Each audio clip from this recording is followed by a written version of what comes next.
നോമ്പിൽ നമ്മളേവരും ആഗ്രഹിക്കുന്ന ഒരു കാര്യമാണ് അല്പം കൂടെ നന്നായിട്ടൊന്ന് സംസാരിക്കണം, ദേഷ്യപ്പെടുന്ന സ്വഭാവമൊക്കെ ഒന്ന് മാറ്റണം.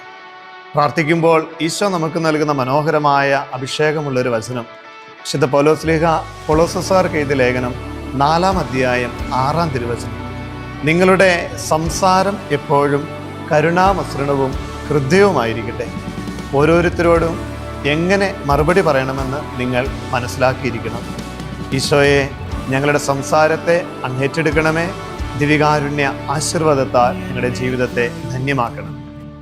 എന്നും പുലർത്തും എൻ്റെ ആവശ്യങ്ങൾ എല്ലാം അറിയും.